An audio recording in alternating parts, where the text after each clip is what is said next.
соответствии с трехсторонним заявлением о вывозе ядерного оружия с территории Украины на территорию России для его последующего уничтожения, осталось вывести на территорию России 26% ядерного оружия. В Теперівці завжди казали, що це типу маточник. Вот, пацаны, вот и ракета стояла все вот тут. Одна голова была мощнее, чем Хиросима. Всім би хватило. Нажав кнопку і полетіла на Москву. Якби вона була, то нас би не напали, хлопці. Ніхто б на нас не напав, хлопці, якби в нас все воно лишилось. Його все треба було лишити. Хто не напала було? Хлопці на цьому розбагатіли. Ну, воно таке з хімією. З хімією дуже було? Наверно, як взривали там ото. Був вибух, пожежа велика була. Я его за задницу держу президента. Сфотографувалися. И да, чи підтримує армія президента. Попродавали десь. Продавали? Ну а що тут?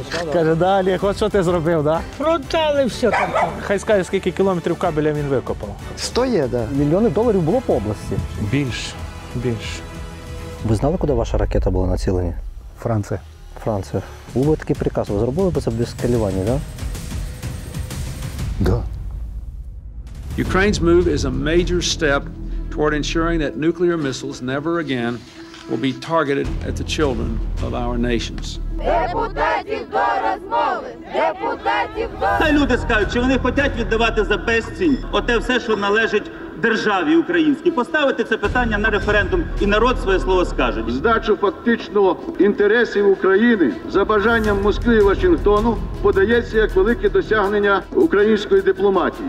Позиция России досконально доведена до сведения западных лидеров. Оскільки ядерна зброя, розташована в Україні, нами не контролюється, вона не може відігравати роль фактору стримування потенційного агресора. Не може. Американцы так не делают, как мы. Американцы складируют, а мы уничтожаем. И мы надеемся, что здравомыслящие лидеры на Западе не захотят сыграть в российскую рулетку. Ми роззброїмо нашу державу такої зброї, як ядерна зброя.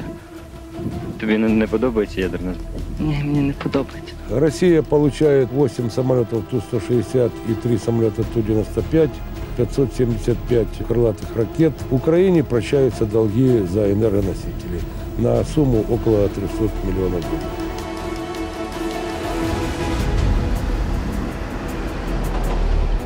Вітання з Вінниці. Сьогодні хащі тут розпочинають чергову дослідницьку експедицію. Вона буде частково задіта про Вінницю, але загалом вона буде присвячена Поділлю, а ще точніше вона буде присвячена дуже важливій темі, котра турбує сьогодні кожного, і темі та місцям, при наявності котрих наш президент Володимир Зеленський в овальному кабінеті у Вашингтоні розмовляв би абсолютно по-іншому. У нього був абсолютно інший тембр голосу, манера розмови, подача і ставлення до нашого президента. Але чи б взагалі відбулася ця розмова, чи б вона була можлива, якби було збережено те, що ми сьогодні хочемо показати, і те, про що ми сьогодні хочемо розказати. Отож, наше улюблене Поділля. Починаємо з Вінниці і далі рухаємося на захід, в сторону Хмельницького. Погнали з хащами у це урочище Кабачок до суперсекретної точки, однієї з найсекретніших точок часів Радянського Союзу, котра знаходилася ось тут. Так, як більшість з вас догадалося, ми сьогодні будемо говорити про ядерну зброю. Про це знімали багато фільмів, багато репортажів. Але ми це зробимо, сподіваюся, цікаво. Адже ми хащі, ми на все дивимося під своїм ракурсом. І тому вам обов'язково буде цікаво подивитись цей фільм, і ви дізнаєтеся багато цікавих інсайдів і багато цікавих місць, котрі таять в собі оцю страшну і водночас величну силу ядерної зброї. Це зараз я йду тут лісом і навіть такими протоптаними стежками. Просто все виглядає ліс як ліс. А ще навіть в 90-х роках з незалежної ж України, не те що Радянського Союзу, сюди в цей ліс не можна навіть було потикнутися носом. Я не знаю, як тут жили люди поруч, адже стоять 9-5 поверхівки, але це було реально без перебільшення одне з найсекретніших місць цього Радянського Союзу, адже тут знаходився штаб керування 43-ю ракетною армією. Це однієї з найпотужніших ракетних армій всього Радянського Союзу і єдиної на території Української Радянської Соціалістичної Республіки, потім Незалежної України, котра керувала ядерним потенціалом, котрий міг десь 3-4 рази знищити всю нашу планету. Ці люди, котрі цим всім управляли, вони сиділи в цьому лісі ось тут, десь попереду. Зараз ми знайдемо залишки того, що залишилося від центру керування 43-ю ракетною армією.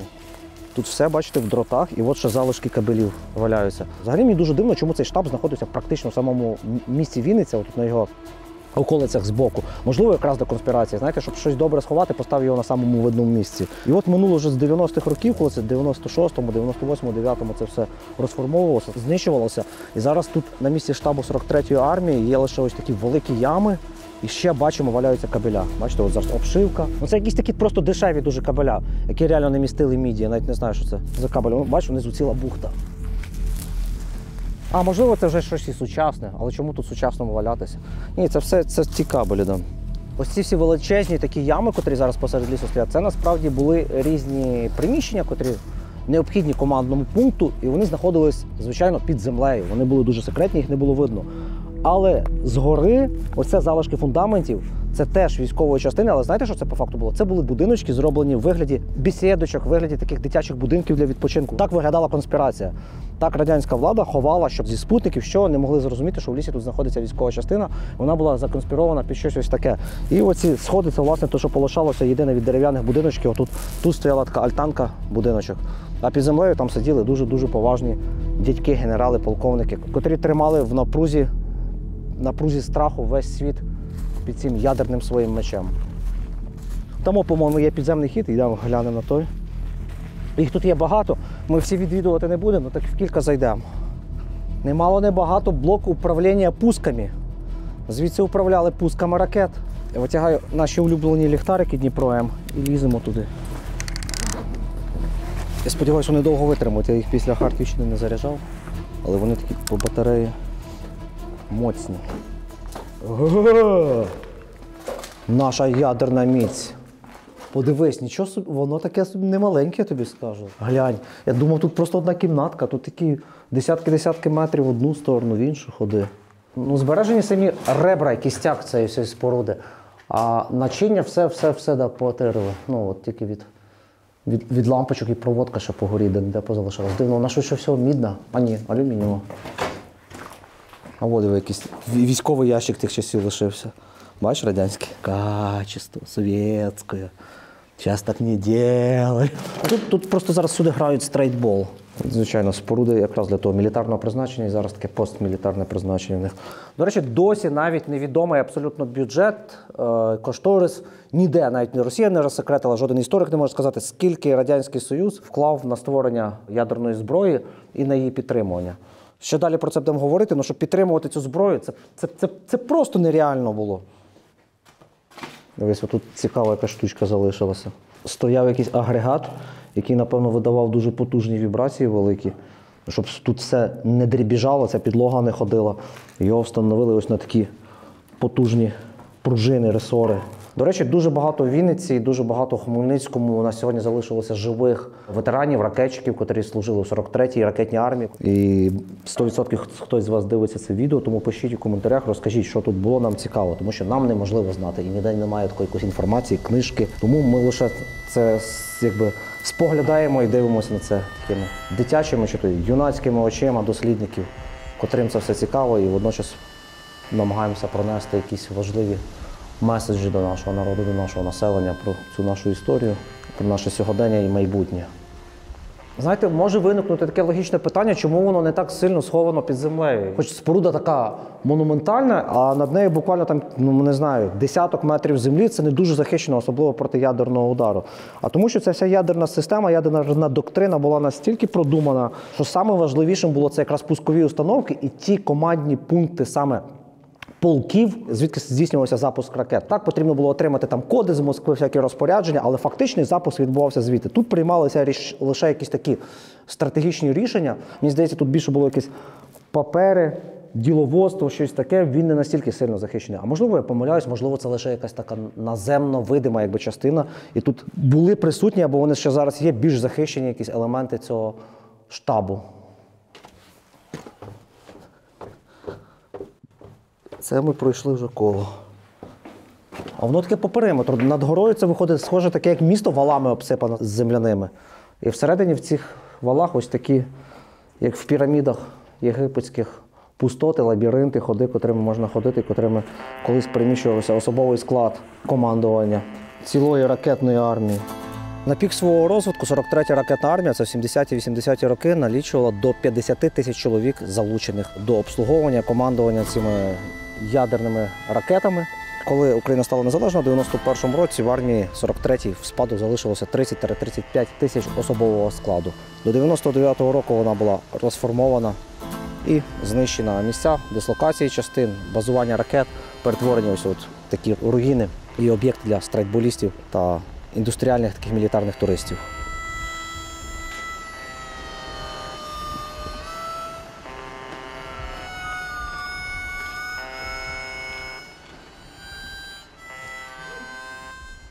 Добрий день. А ви живете тут прямо? Це від військової частини? Малиновський розрішив. А ви самі тут живете? Оце? Ну, сама. А це ви пообтягували такими стрічками всю територію? Це, щоб сюди не ходили, мене обтягнули.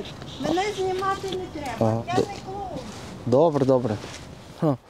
Бачите, найціліше, що лишилося від командного пункту, це якісь такі будівлі зовнішні, які, напевно, для маскування під дитячий табір чи що. Але зараз як деякі люди, от, вінничани в цих покинутих будівлях, якби їх так самовільно захопили, як сквот якийсь. І ось живуть тут посеред лісу, хоч комусь на користь. Інфраструктура цієї радянської армії. Це такий мальовничий острівок, пагорбець лишився на території колишнього ставка тут, в лісі, в цій військовій частині. Тут навіть був мостик. І цей острівок називали такий генеральським, адже тут командування армії любило відпочивати. Та я переконаний, що воно тут відпочивало, смажило якісь шашлики, випивало не одну пляшку столічної із совєтського шампанського. Місце дійсно гарне. Дуби тут красиві стоять. А зараз навіть ставок пересох, так само, як пересохла вся ядерна міць колишнього Радянського Союзу на території України, Білорусі та й Казахстану. Ядерну силу лишила лише, на жаль, Росія, тому з Росією сьогодні всі розмовляють от в такій манері, дещо інші, ніж розмовляли з нашим президентом в овальному кабінеті в Сполучених Штатах.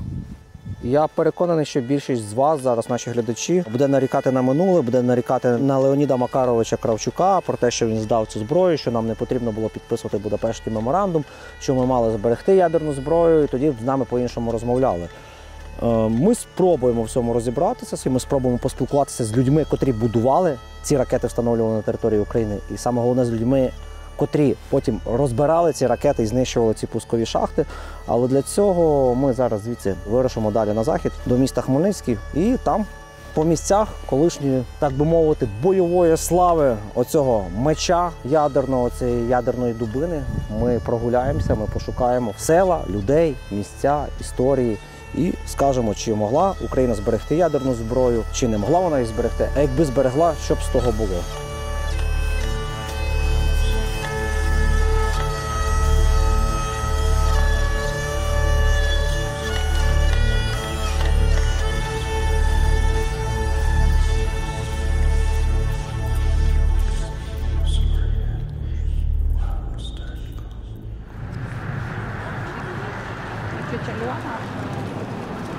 Добрий день, Володя. Цей. Я знаю, ми вас теж підтримуємо. Ваші фанати. Кращий канал в українському ютубі.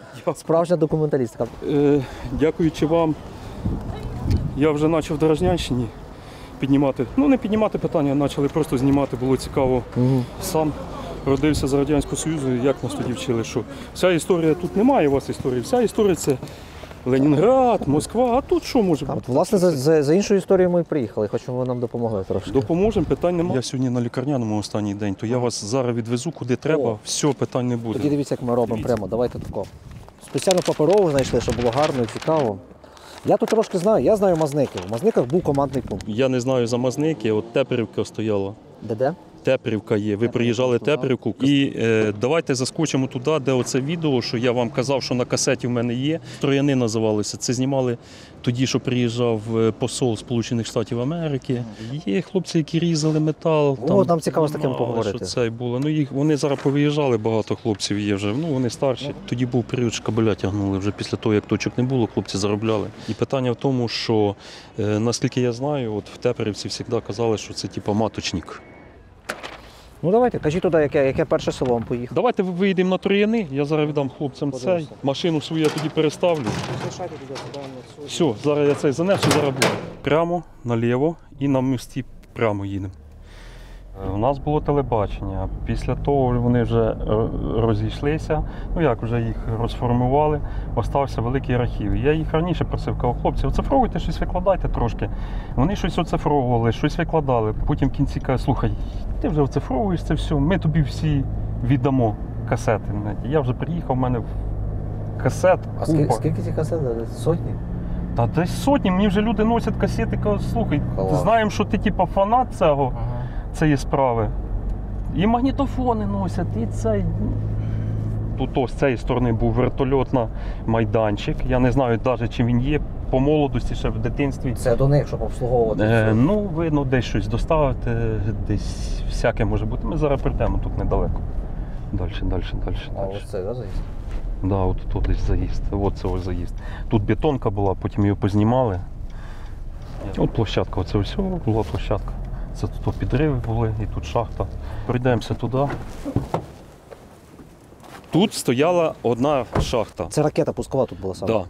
Тут стояла одна шахта. І оце кожна шахта, саме цікаве, наскільки вона охоронялась. Це по периметру, колючка. Так, да, колючка, ток. Міні-поля. Міні-поля, ток. Колись ще в школі, коли ми вчилися, це десь скоріше всього, 87-й, 88-й рік. Ну, тоді ж як практика була, в школах називалася, тобто там цукровий буряк почистити. Отут ж поле було. І ми збиралися, я пам'ятаю, що ми ходили, стояла башня з кулеметом, гучномовець.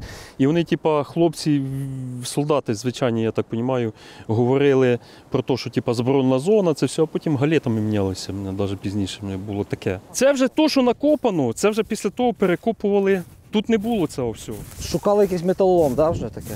Це різали металолом, був період, що метал грубий, вирізали, безплатний, як от під ногами. Але ж ніхто не знав, що там, є радіація, нема радіації. Вон підходимо до шахти. Ну, от остатки. Да, зараз просто пустир пустирем, а ще навіть в 98-му році під нами стояла ракета трьохкомпонентна. УР-100Н вона називалася, або за натівською класифікацією СС-19, котра могла летіти понад 10 тисяч кілометрів, звідси була націлена на східне, чи там на західне узбережжя США. Це не остання конкретно, але одна вже. Да. Іменно я так розумію, що в області це була одна з останніх. Чогось тут вибрали, як цей, що приїжджав сенатор. Тоді і не тільки сенатор, хоч би і посол приїжджав з Сполучених Штатів якийсь. Це оце збудували такий з дерева, він стояв на такому підвищенні? Ні, там стояло там, де ми заїхали. О, там вони стояли. І вони дивилися, а тут вибухало? Так, да. Вони під'їхали, там стояли рефрижератори такі, вагончики. Потім стояла постамент дерев'яний. З'їхалася еліта на той час району і приїхали тележурналісти місцеві. Оце була показуха вже отут. Знищення стратегічних ракет триває за фінансової і матеріальної допомоги США. Протягом кількох десятиліть з цього плацу 19-ї ракетної дивізії на бойове чергування відправлялись військові наряди. Минулого четверга вони заступили востаннє і їхали на свої об'єкти на автобусах, люб'язно наданих колишніми ймовірними супротивниками американцями. Присутність візитерів з США викликана не лише їх допитливістю, а й тим, що практично всі роботи по нашому ракетно-ядерному роззброєнню здійснюються за американські кошти і на їхній техніці. Прежде чем взорвать пусковую установку, мы прежде всего отстыковываем головную часть, грузим на машину, везем ее в специальное сооружение, разбираем, приводим в состояние, готовое для транспортировки, загружаем в железнодорожный вагон и отправляем в Россию. По команде «Огонь» нажимаем кнопку.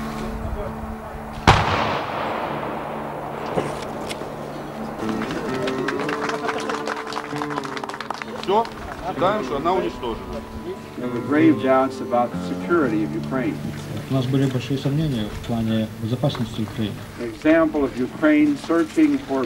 Пример Украины, которая стремится к миру, я думаю, будет очень наглядним.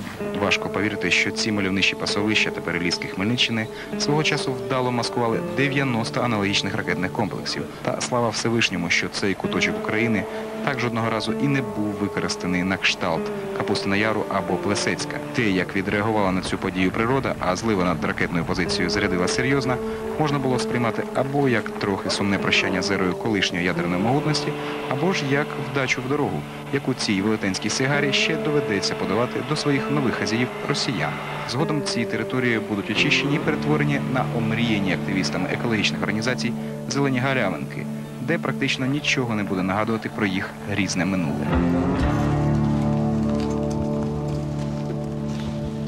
Можна вас питати на слово? Добрий день. Такі у вас гарні коні. А ви десь з Мазник чи з Маники ось? Я з Мазник. З Мазник самі. А ми якраз їдемо в Мазники, це ідеально. Дивіться, зараз такий час, бачите, знову війна, всі заговорили за ядерну зброю. А у вас в Мазниках колись стояв прямо центр управління тими ракетами, такі, звідки запускати їх могли. Я не з Мазник, я з Миколаївки. А, звідти. А ви знали, що в Мазниках в лісі там була командний пункт цих шахт ракет? Не цікаво чи не чули, дійсно? Коли їх в 90-х підривали, розбирали? Я вам кажу, що я з Вербки купив хату в Мазниках, а це від Мазник я їду від родини. Ага. То ви навіть ніколи не чули, що такі ракети у вас були. Ну добре, гарного дня вам. Вам теж. Отака, бачите, ситуація. Вже скоро минуло 20 років, як тут немає тих ракет. А люди, як їздили 500 років тому назад, отак кіньми, як їздили кіньми, коли тут будувалися ракети, коли розбиралися ці ракети, вже 20 років немає ракет. А дядько собі їздовитко їде, і він навіть не знає, що ці ракети були, живучи в тих селах. Ну це, звичайно, виняток, тому що більшість людей все ж таки тут знають, що були ракети, і вони мали таку причетність до цих ракет. Зараз по селах попробуємо більше з людьми поговорити, що вони знають про ці ракети і чули. Він перелякався, він не знав, що це. Дивиться, вийшли 4 рило. Ще Порошенко зараз вийде. Ми зараз в селі Мазники. Тут свого часу народився в 19 столітті видатний археолог, історик, краєзнавець, етнограф. Людина, котра пізнавала Поділля, так як ми пізнаємо, вивчаємо Поділля, це Юхим Сицинський. Потім він переїхав до Кам'янця-Подільського, де він вже в 1937 році помер. І там він похований. Я обожнюю праці Сицинського, тому що вся історія, яку можна знайти, половина історії про подільські села, вона якраз написана Сицинським. Ми приїхали трошки за іншою історією, адже саме ось тут, просто на оцій дорозі, котра, можливо, швидше всього, якраз будувалася за рахунок ракетних точок, за рахунок цих командних пунктів, адже тоді, де вони стояли, туди мінімум викладалися бетонними плитами дороги або асфальтні. Отут прямо в лісі, на відстані менше 100 метрів від хатів, стояв командний пункт. Командний пункт, звідки керувалося оцих 10 пускових шахт, 10 ракет звідси запускалося. Дуже часто це маскувалося під склади, зверху тут могли стояти приміщення, схоже, як в командному пункті 43-ї ракетної армії Вінниці, де ми починали цей фільм. Тут могли ящики з чимось бути, навіть якісь снаряди могли грузити. Просто перед якусь пересічну артбазу це маскувалося. А все основне знаходилося під землею. Це було серце 10 ракет. Йдемте подивимося, що залишилось від командного пункту тут в лісі. Або від того маскування, яке належало цьому командному пункту. Оце все, ці такі канали, це в кінці 90-х та початку 2000-х, коли ці ракетні частини розформували, це місцеві жителі звідси тягали кабелі.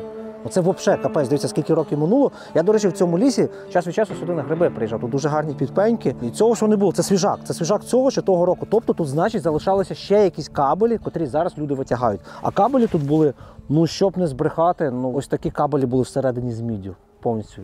Їх випалювали, ці кабеля. Були такі, звичайно, історії, що люди палили ці кабелі, дихали цим чорним димом і потім думали, що вони отруїлися радіацією. Вони просто були п'яні, коли випалювали цей кабель, надихувалися випаленої проводки з кабелів і думали, що це на них впливає радіація. Так, не освіченість – це страшна сила, а освіта і освіченість нації, наша індивідуальна освіта – це дуже потужна сила. Оці кабеля, туди лісами, тут я збирав, кажу, підпеньки, повторюсь, в цьому лісі, йдеш в цей ліс і ці кабеля йдуть, потім вони виходять на поля і все це десятки кілометрів. Вся Хмельниччина була переплетена таким, просто як павучачими сітками цими кабелями, котрі з'єднували між собою ці пускові точки, командні пункти.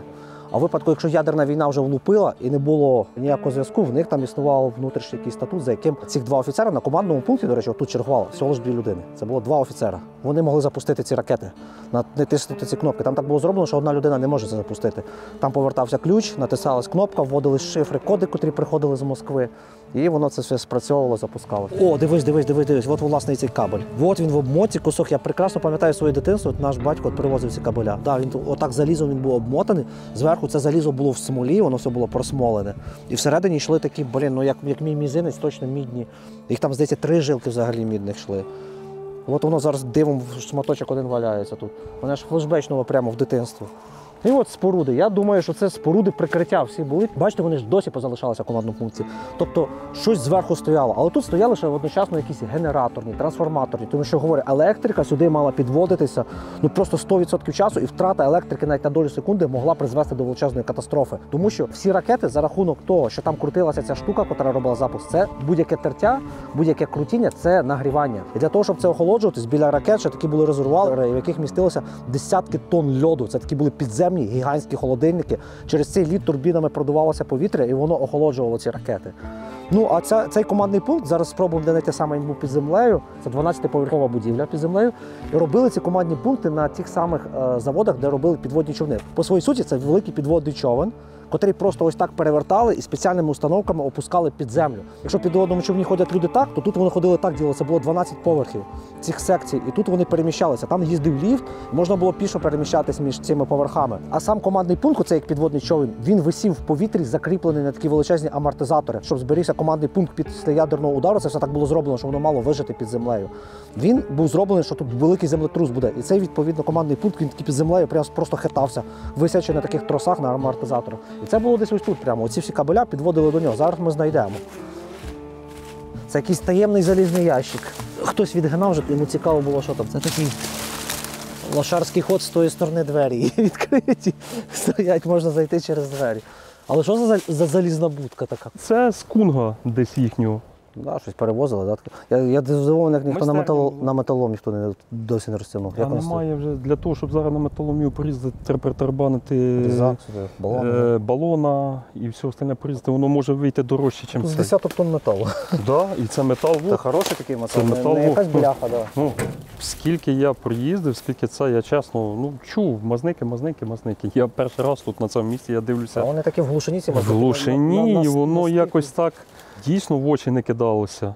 І хоча попри саму дорогу, так? Так, попід саму дорогу. 10 метрів від дороги. Можна глянути от на мазники, це ми зараз в них знаходимося. І в цьому лісі, це чорна точечка, цей маленький ліс. Бачите, воно все робилося виключно по лісах. Тому що Поділля, чому ми любимо Поділля, бачите, скільки зелені. Якщо ми зараз візьмемо карту, зараз немає Одеської області там, чи Кіровоградщини, там все біло. А у нас все на Поділлі в лісах. І всі ці точки, все командне, якраз от по лісах все ховалося. О, тут надписи на стіні якісь агітаційні залишились. Щось там написано, зараз спробуємо розібрати, що це таке. Тут дуже важко прочитати, тому що більше половина літер втрачена, але щось «Защиті нашої Родини». Особої важності по защиті нашої Родини. І от частину, тільки посередині видно текст. Вгорі взагалі не видно, що написано, і внизу щось «Войск». Строєвий устав ракетних видів військ. Внизу ще видно надпис. Все, бачите? Отака на бетоні. Бетонна дошка, навіть не залізна, пофарбована в червоний кольор, і колись білою фарбою щось тут було. Як я розумію, це штаб, напевно, був тут вгорі, так? Ну такий штаб, той, що можна було показувати. Адже саме основне, що тут знаходилось, воно знаходилося під землею. О, тут здоровенне приміщення. Я думав, воно менше, воно таке був з 50 метрів в довжину, так? Я так розумію, що тут і було все. Це щось, скоріше всього, клубу. Десь, мабуть, такого. Або казарма якась. Щось. Тут під казарму воно не виходить. А що воно таке велике, дійсно, серед лісу? Хоча це, я так розумію, якийсь харчоблок. Оцього, з лівої сторони. Це, скоріше всього, для відпочинку. Бо для бойового чергування я сумніваюся, що тут було б приміщення, звичайно. Всюди обмотки від кабелю, залишки від кабелю. Це найбільший скарб і найбільша цінність була для довколишніх сіл, коли розформовували ці частини. Хлопці на цьому розбагатіли. Та тут міді було, дехто підняв такі нормальні капітали, хто це серйозно цим займався, не так як. Багато хлопців піднялися, був період, що піднімалися. У мене знайомі вже і покійні теж, на жаль, які займалися, це кінець 90-х років. Викопували кабель, чіпляли великі трактора Т-150 і К-700.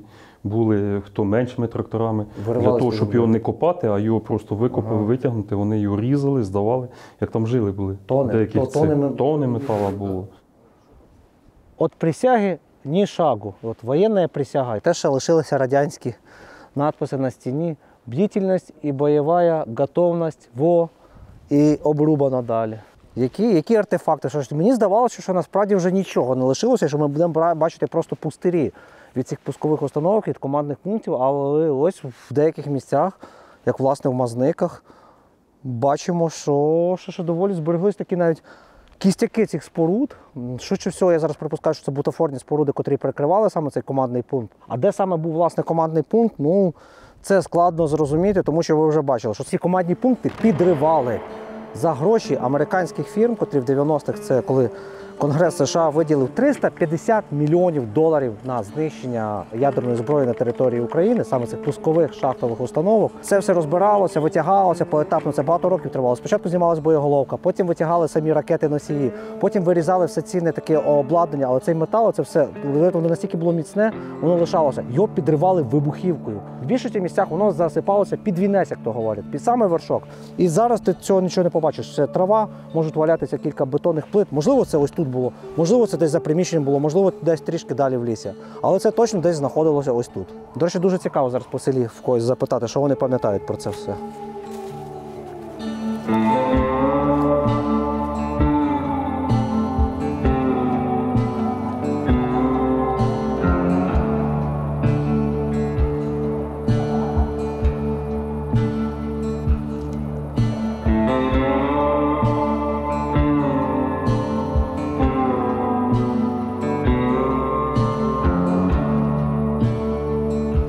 Дуже лиха ситуація через війну. Люди в селах бояться камер, люди бояться всіх нових людей, котрі приїжджають. А тему про війну, про зброю говорити, а тим паче про те, як вони розтягували військові частини, або про те, що тут були військові частини біля них, вони, звичайно, не хочуть.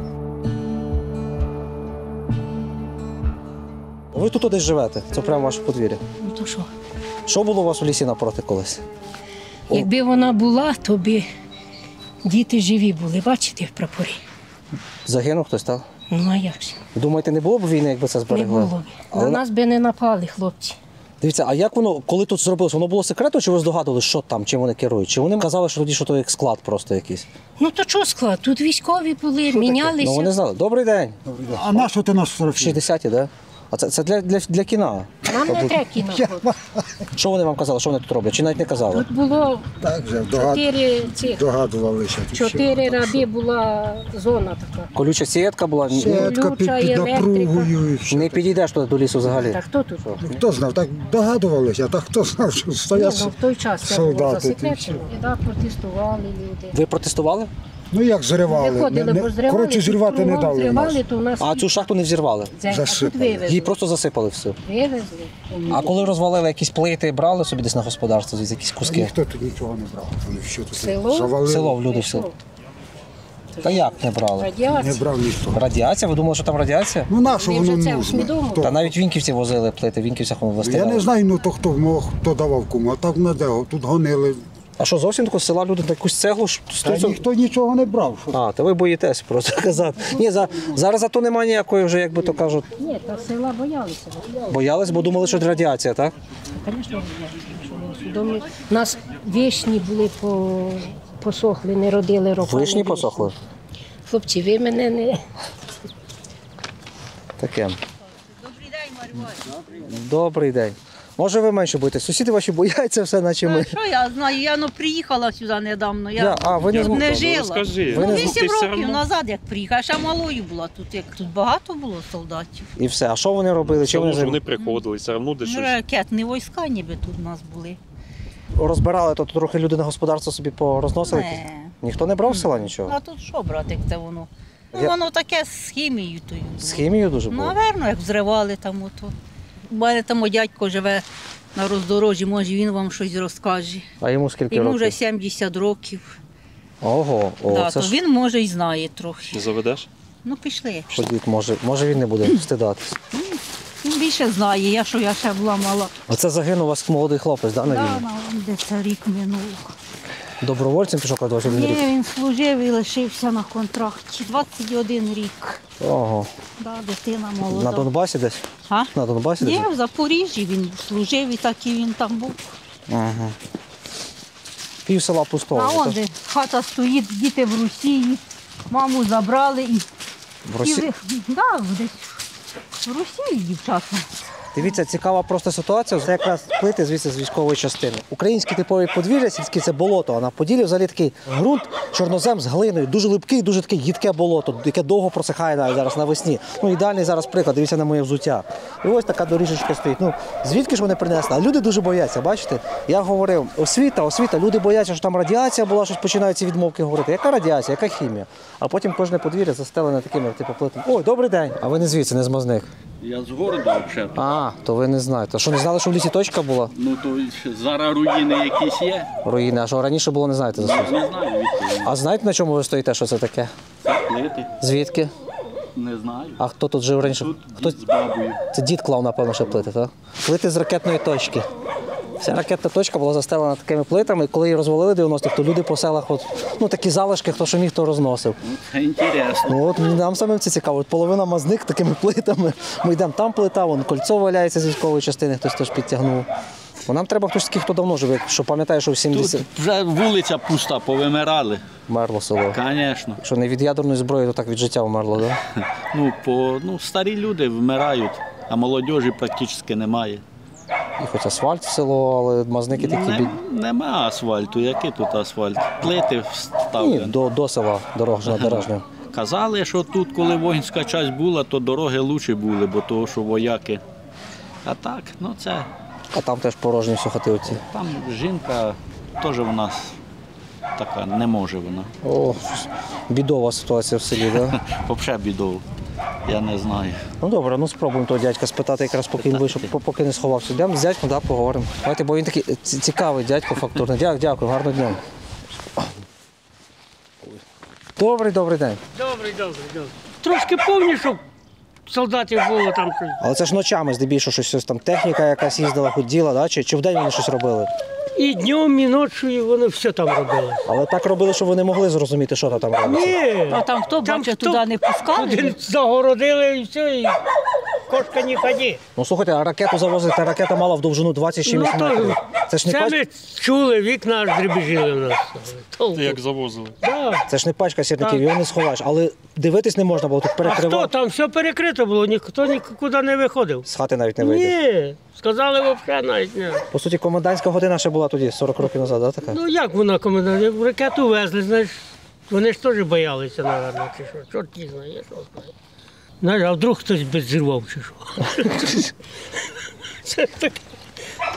А потім, коли воно сформовано було, то казали, що просто якась воїнська часть і все. Все, так. Часть стоїть, охороняють, ходять з автоматами хлопці вокруг забору і все. Такий час був, що краще не питати лишнього і не знати. Ні, він тобі що скаже? Він не підпускав навіть до проволоки. Там проволока була, сперва проволока була, потім сітка цього, путанка чи як вона. То що там не, як залізеш в цю сітку, то хер вилізеш. Та й лізти немає як, бо хлопці ходять з автоматами, щоб, тріснуть.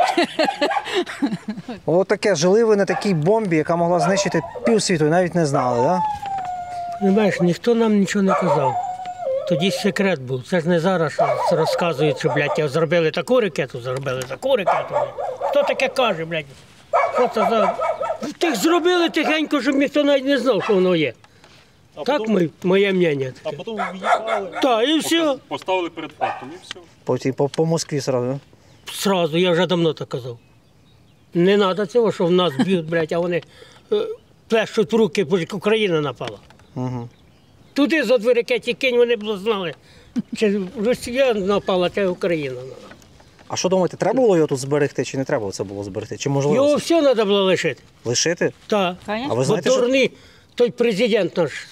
А це дуже дорого було утримати. Це $мільярди на рік треба було утримати. Хватає грошей, у нас на Україні є. Що гроші брати? А якби ми жили з світом, від нас вимагала і Америка, і Росія, і вся Європа, щоб ми це забрали, бо вони боялися. Правильно. Вони б нас ізолювали. А тепер він не боїться, лізе він. А так би він хер поліз, аби він знав, що тут ракети стоять. Нажав кнопку і полетіла на Москву. Чи куди там дав хто. А що, стільки ракет у нас було? Саме на Україні саме більше ракет було. Ну, не саме більше. Третій потенціал у світі був, да. Ну, до чорта було. Що хватило б на Москву, і хватило б тому Байдену. Всім би хватило. Бачите, все життя Америки боялися, а вони до нас по факту якби і не лізли ніколи сюди. Ні, вони не лізли, так. Да. Оце, що Путін вліз, чого воно влізло, бо щоб ми НАТО не йшли, чи що там, чорт я знаю, там не поймеш нічого. Що він хоче, той Путін. Ну, воно було больне і так і осталося. No. Це просто зробили Україну дурну десь. А що думаєте, вони його розікрали чи... Попродавали десь. Попродавали? Ну а що тут? Москва де взяла стільки ракет і стільки кос? Ну де вона взяла? Все це наше з України там було. І ті танки, і ті БТР, і все, скільки було в Хмельницькому у нас танків. Така часть здорова була. Там немерено було танків, но весечки, що навіть в ходу не було.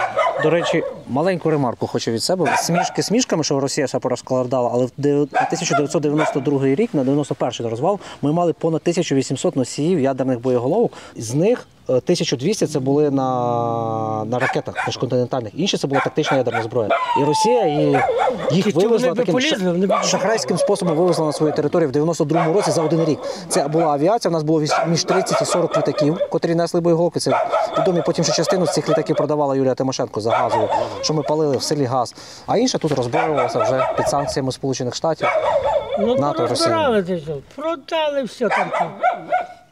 Трохи щось так віддали за щось, поміняли, а трохи продали. А люди трохи потім, коли вже розібрали, то таке, кожен, хто міг, щось дотягали з цих зрив. А що там притягнули? Та якісь плити, якийсь кабель, металолом. Ні, там все повивозили, не знаю, куди вони її повезли. А що то за круги стоять? Це ні, це купляли, це не звідти. Це не щось. Кажу, що ж ви робили тут, сиділи? Чого ви дороги не висипали? Вивозили такий щебень звідти там, з піском розбирали. Я приїхав, вже були вивезлися, вже не було. Я був би застелив тут дорогу всю аж туди. А що, маєте техніку чи ж? То що техніку? Що мало техніки де-небудь наняти? Аби гроші тільки були. Зараз, щоб були гроші, можна завести чорта. Тільки гроші давай. Проробив 40 років, бляха, на тракторі, на комбайні. 4 тисячі пенсії, щоб вони гаром горіли. Я сам їх би бив. Проживи за 4 тисячі. А ви здогадуєтесь, скільки коштували ці ракети, які тут були? То хар я знаю, скільки вони там. Це мільярди доларів були. То було там, ну я не знаю скільки, ну, звісно, стоїло, а що ти хочеш? А не краще було Радянському Союзу робити хороші дороги, хороші села? Дивіться, що село лишилось з болотом, що не постелили асфальт, а будували такі страшні... Який асфальт? А чого вони будували ракети за мільярди доларів? Тут можна Хмельницьку область було мрамором виставити. Якщо б менше дачі робили, то була б дорога. А ракети треба було ці страшні? А ракету треба, бо це воювати треба. Бо я старий закалка цієї воєнної. Я ніколи б не відпустив би цих ракет, щоб я б такого... А бачили перемовини цього Трампа з Зеленським? Хто правий, хто не правий? Що думаєте з того приводу? Зеленський прав. Прав Зеленський? Так. Бо вони дуже багато хочуть. Показав силу, так? Так. Да. Що він президент, а не Байден чи як? Трамп. Трамп, так. Оце молодець. Я кажу, во. Не пішов по їхніх хатах. Ну вже вроді там щось якесь письмо написали, знов переговорив. Він все, ти ж бачиш, як він. Все, Володя Путін, наш ти його обіжаєш. Що там Володя, той за Путін? Як ти вже хочеш ті переговори робити, то робіть переговори, так як положено. А він хоче пів України, а тоді забрати війська. А правильно, що Зеленський не дає. Блядь, і хай не дає. Хай не дає ні грама, нічого тут. То він душі до хера хоче. Думаю, будемо рухатись далі, так? Будете, куди ще їдете? Подякую. Добре, давай. Ще подивимося, може, на якусь точку, та й в Деражні будемо рухатись десь. Да, напевно, що в Деражні. Все. Дуже і вам дякуємо теж, да. Гарного дня і миру. Наче зуби з пащі чорта, на землі чорні поросли черепи. В них тепер гніздяться змії, і в очицях вітер виє скрізь, чути свист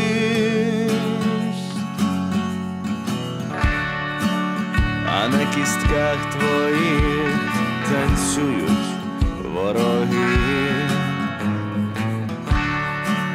Дурних історій не навчиш,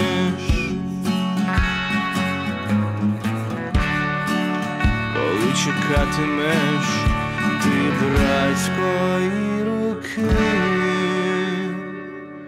там буде ніч,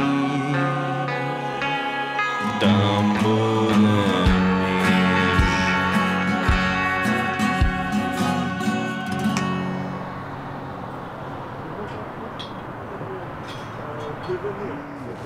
Ого, нічого тобі вас тут. Це ви де такого набирали? Це привезли з другої сторони. Чугун? Ні, це гіп. Бетон, так? Гіп. Ви з якогось піонерлагеря? Так. А тут нічого з 19-го немає у вас? Нема. Є тільки вон проволока з тих кабелів, яких казали, що тягнули. Ми теж їх тягнули. Ну оце з того кабеля проволока. З того військового кабеля.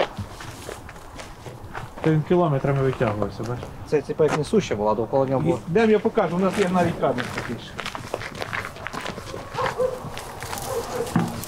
Оце зв'язний кабель. Це грубий, а то тоненький зв'язний кабель. Це алюміній, так? Ні, це оця проволока, а далі тут не видно, як. Якщо обрізати, то буде там. А то тонкий зв'язний. Вони йшли один коло другого. Військові частини. То що це за метал?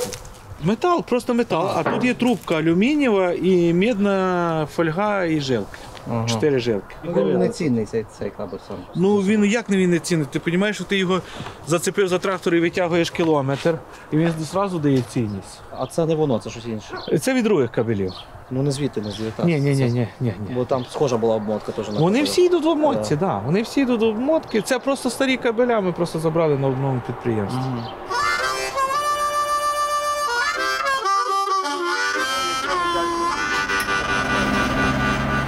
Іран збагачує уран. В Китаї є питання до Тайваня. У Африці також купа питань. Ми ж кожен день живемо як останні. По Карабаху теж питання є. І відповідь ніяк не дочекатись. Сидіти, склавши руки, не моє. І вам рекомендую готуватись, бо нас всіх чекає ядерна зима. Це не про сніжки, лижі і санчата. Спитай, коли закінчиться війна. Я відповім, що це лише початок.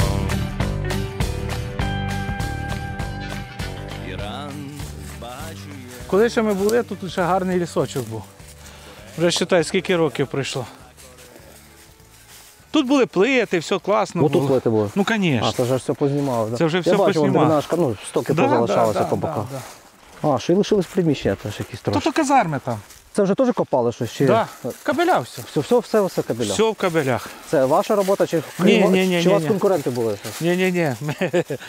Тут копали місні. Ще з 80-х років Радянський Союз почав підписувати з країнами НАТО, в першу чергу з Америкою, різні там пакти, договори про скорочення ядерної зброї. Коли Україна стала незалежною, кількість всяких договорів, пактів, угод, там різних меморандумів, вона незлічена. Їх можна просто в Вікіпедії знаходити десятками, перелічувати, але основним став, звичайно, в кінці 94-го року сумнозвісний Будапештський меморандум. Якраз за підписом цього меморандуму Україна відмовлялася від ядерної зброї. Вже буквально в квітні 95-го, просто буквально за 3-4 місяці почали знищуватися ці пускові і командні пункти в 43-ї ракетної армії. Все миттєвими темпами руйнувалося. Мета була, забрали саме ці ядерні боголовки, носії і так далі, тому подібне. Все інше просто псувалося і руйнувалося, щоб його не забирати. А то, що лишалося після цього руйнування, про обірвані кабеля, їх ніхто не витягував з землі, металеві конструкції. На цьому люди заробляли просто місцеві величезні статки. Хтось там на пляшку заробляв, хтось реально заробляв цілі мільйони. Я дивлюся на ці канали, то вони не так глибоко ті кабеля були. Ні, метр 80 сантиметрів, метр 20. Це ж рахуйте, що пообсипалися. Це ж видно, вон, все, сплошну копали, все. Ага. Можна подумати, що окопи якісь. Да? Вон туди йдемо, тому розкопана сама шахта. Це ви вже розкопували? Ну, да. Завтра прийдеться желізо вертати. Направо. Во вона була. От де ракета стояла, це отут. Отут ми її розкопали по кругу, тут бетон йде. Його зрівняли під верх, щоб воно все було рівно, так? Да. Коли американці засипали це. Так, воно було рівно все. І що, зверху бетон отакий? Тут зверху бетон обшитий желізом і перемички желізні. І там желізо, ну, о. А, заради цих перемичок копали? Ну так, там серйозний метал, бо нижче метал не пішов такий. А нема сенсу ще нижче розкопати? А нема, що там нема толку. Метал там тонкий, не такий, да. Але залитий бетоном. Бетонна шахта кругла просто. Скільки металу зверху було? Отак, тут в одній цій шахті. Ну, зараз навіть скажу, десь до 30 тонн. Да. Ну, це мало. Але саме основне, як то цинус говорять євреї, жир був в чому? Ну, в пускові був саме цинус, де цвітняк, де цвітне все було. А там лишили, вони теж цвітну розкопали? Ну, багато лишили, да. Да. Я думав, що це вони витягнули обладнання. Ні, багато полишали. Саме кабеля, так? Да? Угу. Кабеля і так попадалося. Взагалі попадалися такі не схорони, от то, що вони там закопали і все. Багато різного. Ну і поля, да, ви говорили? Ну, поля саме більше. Це найцінніше. Да, поля, вони то, що вони частинами там перервали цю зв'язок, а всі кабеля полишалися на полях. У них мети було забрати це майно не було. Не було. В них частично. Зробити так, щоб потім вже назад не вернути. Все. Да. І воно лишилося безхозне. Безхозне і нічє. І ніхто до того діла не мав. Тут хто мав хист? Хто хотів, бажання. Я і людей брав, хлопців нанімав, і я знав, де вони, бо мені так само військові розказували, от там на тих полях. І просто показував їм, і вони копали, тягнули, все, що хоч робили. Ми йшли до голови колгоспу, от образно поле зібрали, йшли там до власника, будемо говорити. Можна ми там покопаємо? Все без питань. Що він якусь фляжку взяв, теж коньяка. У нас був покійний голова колгоспу з Копачівки, то я прийшов до нього, кажу, у вас свізний кабель йде по полю. Кажу, хотів би викопати, що там скажете, грошей, там, скільки скажете. А він так дивиться, каже, сину, йдеш туди, каже, що я дав добро. Береш мене трактора, заправиш тільки солярки і тяни. А цікаво, от кілометр кабеля, скільки ви міді витягали з кілометра? Мало. З кілометра кабеля йшло 100 кг міді і 200 кг алюмінію. Ну, а цього дроту там був тонаж такий? Тонаж великий. З міліцією були якісь трабли колись? Були. Арестовували в Дунаївцях, машину. Він приїхав, подивився, там десь до тонни меді такі накручені провода, знаєш. Ага. І він такий, все, я десь від'їхав, пацани кажуть, все, нас везуть в міліцію, тоді ще міліція. Кажу, хай везуть. Приїхав, там були і знайомі, там питань немає, бо ж так не будеш.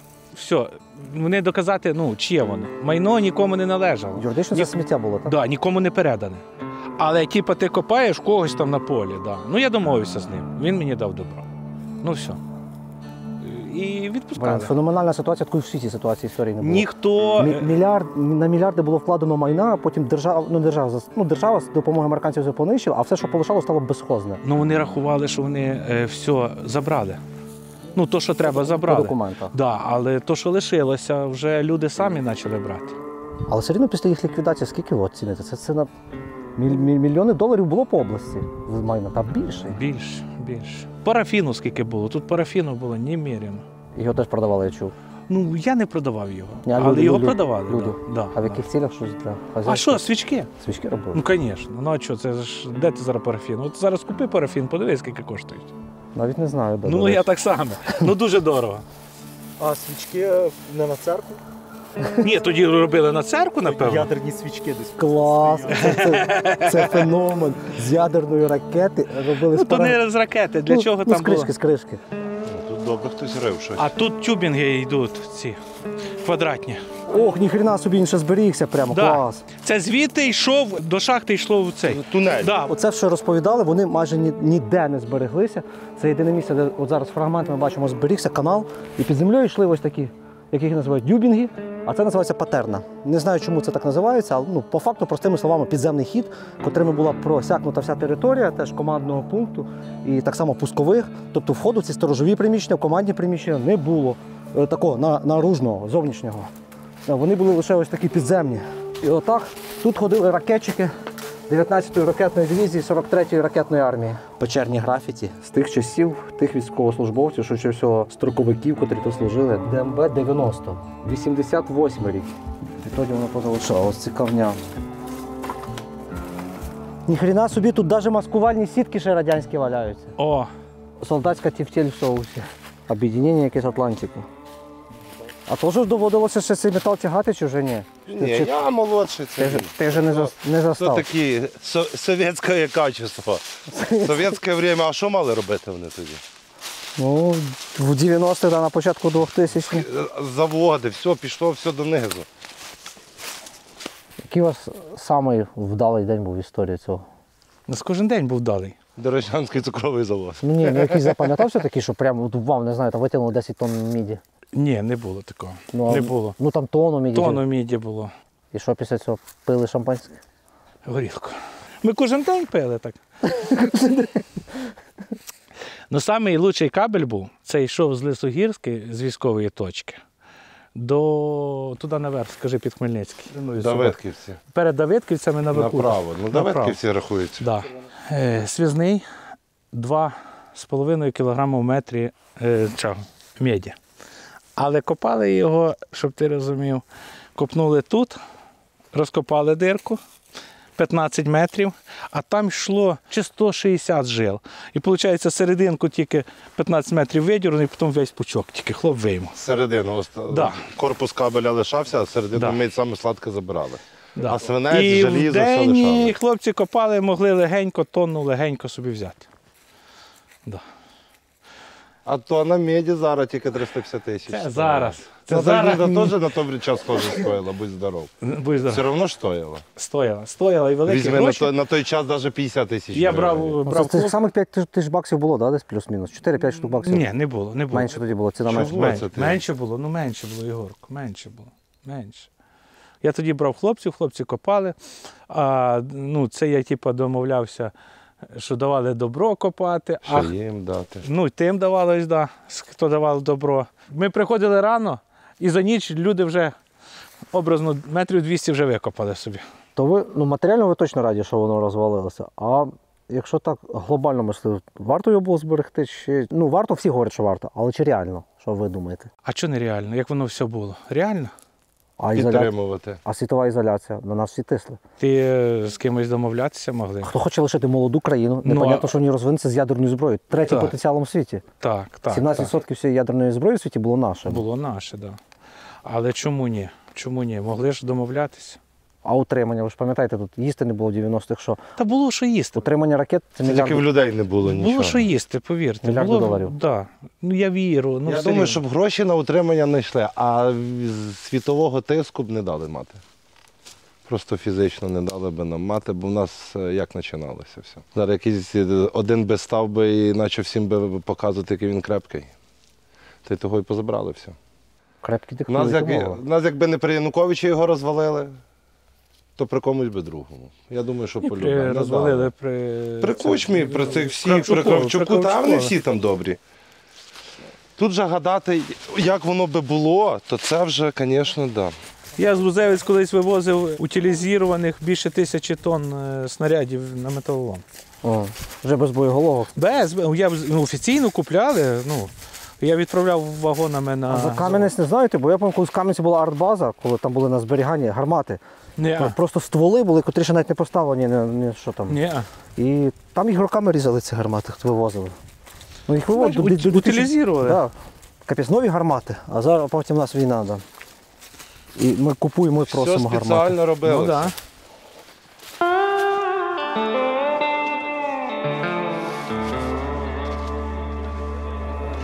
Санька, хлопці ще, скільки, каже, хотіли на розбуду попасти. Кажу, я про історію розбуди, кажу, Санька розкаже. Там гідроелектростанція була. Де розчищають, де водопад. А це розбуда, це просто назва така російська буда, чи тут жили старообрядці? То були хутора, по полях були хутора. В Росохах був пан, і тут на цих хуторах були його хазяйство, він собі землю тримав великий цей. І коли вже була колективізація, то коли зганяли, їх одне робили, і коли вже як назвати село, як вже зігнали, то в Росохи пан, і тут називалися не сараї, а буди називалися. О, що там, панські буди стоять. І так і назвали Рос, Рисочка і Буда. Отак в мене і в паспорті написано. Рос, 3 букви великі, Росохи пан і Рисочка і Буда з великої букви. А на карті писалась російська Буда. То це вже коли наші історики, ці грамотяки, почали історію писати, що заїхали росіяни і так це. А росіяни жили через 2 кілометри, купили землю, там Малаківщина. А зараз, коли я вже розказав, то вже зараз перейменували Росохська Буда. Ага. То вже зараз не російська Буда. Росохська, Росохська Буда. Але скільки людей лишилось там, бо виглядає так? Я лишився і ще один. Двоє людей на село? Двоє людей, 2 сім'ї, так.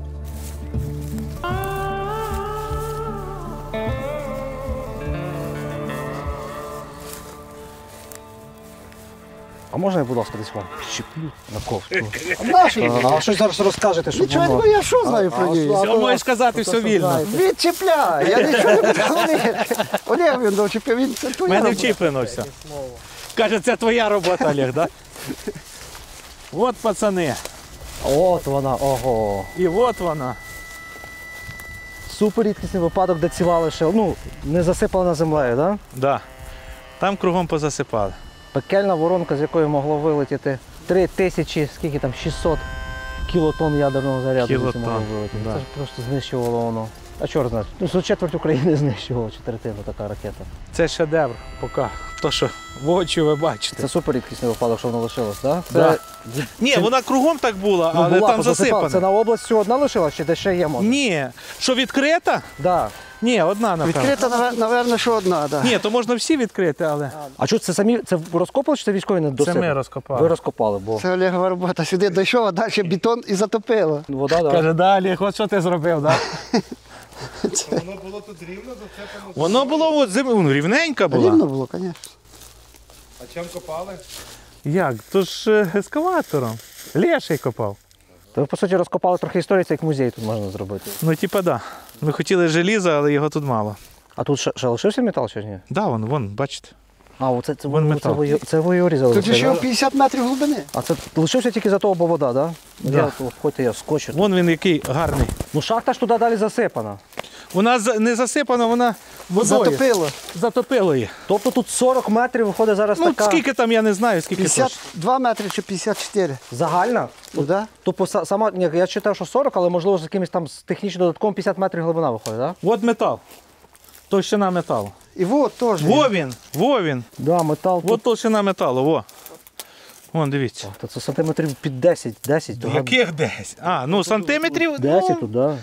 Немає, ну може, ні. Ну, 8 гарантій. Да. От що забирали, щоб ти розумів, оцього бетон вибивався, оцю середину, оцей метал забирався. А чи ви вибивали отбойники сюди привозили якісь? На ескаватор чіпляється. А, я ж поняв. Молоток. Да. Де піку поламали, де ще щось. Таке було. Оце все Відкривалося за залізом, 8 бачите, секунд. обшите. Звідти і звідти залізом За обшите. 8 секунд. За 8 секунд відкривалася. 8 секунд, да, відкривалась Да, кришка? да. Я, до речі, думав, що вся шахта отакої десь ширини. Виходить, це вона тільки дійсно вверху як гриб, а вниз от вона... Да. Ну тут зверху ще було частина така з бетону і з желіза. Угу. Ну то різали ж військові, ще вверх знімали частину. Хочу попробувати глибину сюди, якщо проб'ю кригу. Десь такого, ну. І давай за камінь. А що тут є леший, що він тут вода була тоді? Ну так, це ж вони добали, і вода пішла, і все. І все, і не далі. Зараз бери насос відкачує рів. Так. Ну, залізо хороше. Вирізати можна, от на ото внутрішнє можна і вирізати. Ви цей міф про радіацію розвінчали, зараз знали, що це? Моментально. Бо по селах люди такі не освічені досі. Ні, говорять. радіації Він, не було. він не хоче бачити камеру. Хай скаже, скільки кілометрів кабеля він викопав. От хай скаже. Він більше, ніж я. Більше. Може. Так, ну, А може на рівні. може на рівні. Ну, кілометрів 100, мабуть, викопав. 100 є, так. Да. 100 є кілометрів. Ну як? Витягнув. То Україна нам ще повинна заплатити гроші. Да. Бо вони ж обов'язалися до 2004 року чи 2002 року витягнути все і демонтувати кабель. Навіть такі без зобов'язання Ну а були? як же ж? Тож мені ж цей волівоць розказував Коля. Який демонтовував кабеля. Американці то проплатили за все. За ці шахти, за кабеля, за все заплачено було. 30% кабеля витягнули американці, а остальне Україна обов'язувалася до 2002 року витягнути. Держава нічого не робила, залишила? Нічого не робила, ми з Олегом працювали. Чувствую, у вас до грамоти маєте. Да. Дадуть грамоту. Ще щоб не посадили? Ні, точно ні. То це в Івашківцях така ж сама? Так. Вони всі однакові. Вони всі однакові. Слухай, Олег, а як же ж в Черешенці була, що ці дівки тоді були, ж вертольотом приїхали, їх звідти забрали? То ці солдати ж водили їх до шахти. Ну, правильно, до шахти. В них ще стояв біля шахти, стояв як, типа, що вони дежурили там всередині, внизу. Ну, і вони, під підвалом якимось зайшли, там бачили ракету. Може й бути, я не знаю. Ну, можливо, підхід якийсь буде, а тут огляд. Можливо, підхід міг бути на, отамо десь на низ. Водили вояки дівок, так? Та в нас є дівки. Вони понапивалися там і цей, то вертольотом приїхали через півчаса і позабрали всіх звідти. Було таке, що військові ті, бо це ще до того, коли ще діючи все було, вони в Шпичинцях в нас, я на дискотеку ходив туди. То він дежурить, він тихенько собі вечором на дискотеки він собі. Ту дівчинку зняв і забрав собі туди. Да, військові, а потім дівки самі туди до них ходили на цей військову частину на вечорниці. Не в частину, а він дежурив, така мала ця, він дежурить. Все, він туди ходили в гості. Бо в нього ракета велика. В нього, може, і була в штанах ракета. Хто його знає? А яка історія була з Доджем? То це ж Леська тоді. Перевернули ж Доджа були вони. Тож ті військові, що були, напилися, чи вона сіла за руль, чи що, і перевернули Доджа були. Спитаєш? Але ж в тебе є Леська? Тож Леська померла вже. Піздець. Це чого ти назад поховав? Блядь. А така була дівка. Каже, вже спитати, вже не спитаєш. Бо нас всіх чекає ядерна зима. Це не про сніжки, лижі і санчата. Спитай, коли закінчиться війна. Я відповім.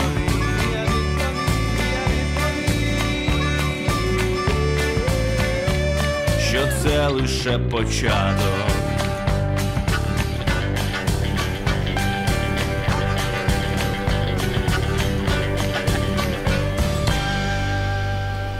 Це кусок бетонного тюбінгу.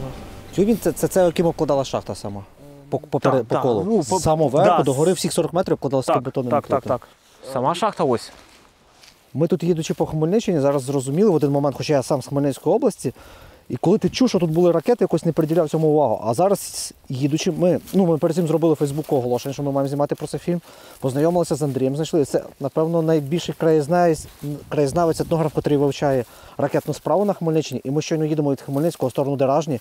Він просто кожних, напевно, 2-3 кілометри нам показує. Тут було РБЗ, тут МТЗ, тут вертольотна частина, котра забезпечувала ці ракетні війська, тут пускова, тут командна, тут залізниця.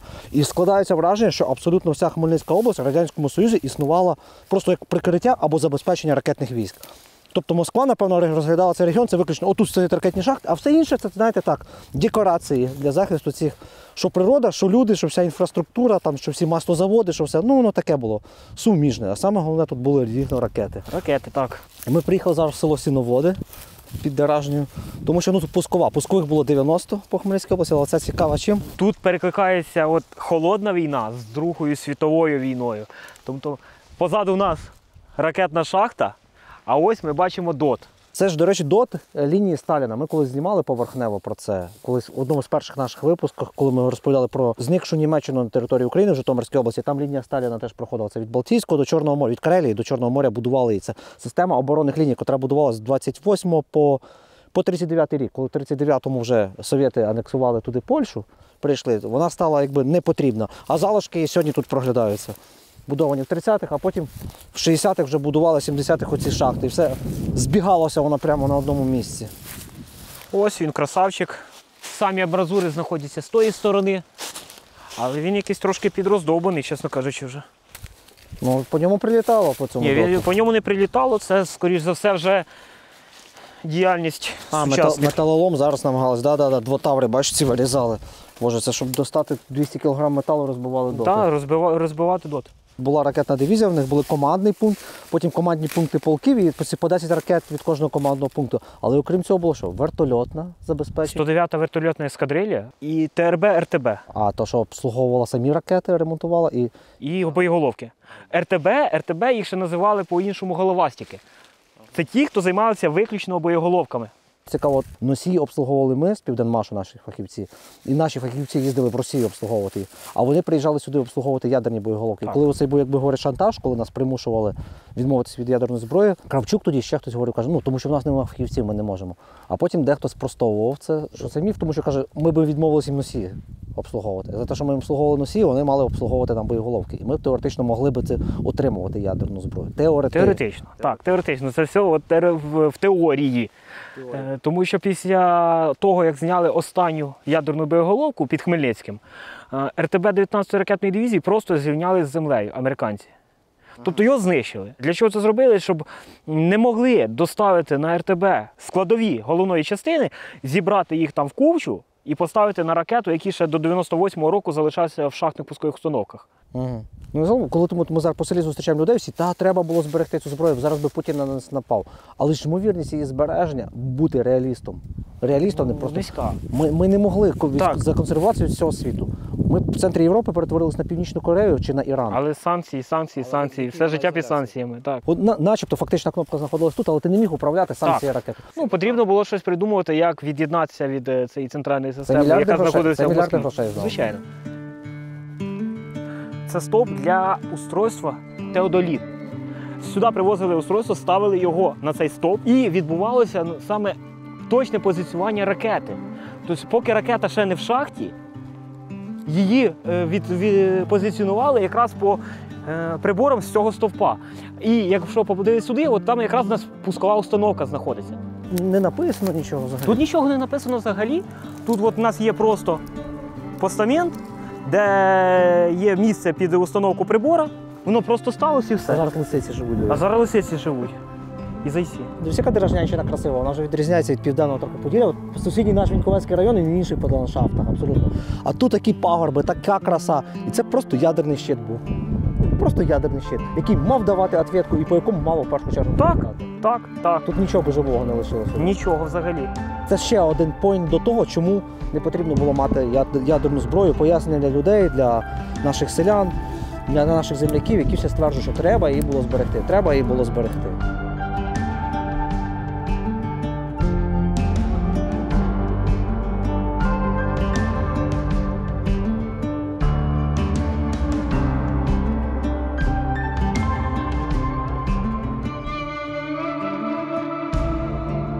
Чому саме ракетну дивізію перенесли до Хмельницького? Дуже важлива була логістика, залізниця. Всі ці ракети, компоненти, це ж гігантські штуки, котрі мали по сотні тонн. Їх доставляли залізницею, вночі таємно. Вже тут на своїх станціях, оце ми зараз йдемо на залишки, де станція якраз була від ракетної дивізії. Станція називалася Верхня дільниця. Верхня дільниця, так? Так. І вони вже звідси потім якимись мазами, цими величезними тягачами, вночі таємно все розвозили в цих або по пускових, або по командних пунктах, котрі знаходились тут по області. Все вірно. От те, що ми бачимо попереду, це, здається, і було саме залізничне депо. А по праву сторону у нас якраз і знаходилось РТБ, про яке я говорив, яке просто зрівняли з землею. Станція є, хлопці. Є станція? Да. Ми ще щось побачимо зараз. Периметр обтягнутий колючкою. Периметр обтягнутий. Тут нічого хоч не військове зараз? Ні, це цивільне. От за тими бетонними брилами були рампи, куди якраз привозилися ракети, цистерни з паливом, і це все там розвантажувалося. Оці вишки, це ж те, що від ракетчиків залишилося. Оці вишки? Звичайно, так. Да. Це з тих времен. Вже ця територія колишня військова належить приватним власникам, і то колючка тут є. Уявляєте, в той час тут колючка теж, напевно, була під напругою, і охорона така, що сюди не підеш. Якщо тут завантажувалися ракети і всі компоненти до ракетів, самі ядерні боєголовки сюди приїжджали, коли вони роз'їжджалися, і потім, напевно, коли роззброювалася дивізія, те, що їх звідси і забирали. Від станції тільки лишилася будівля?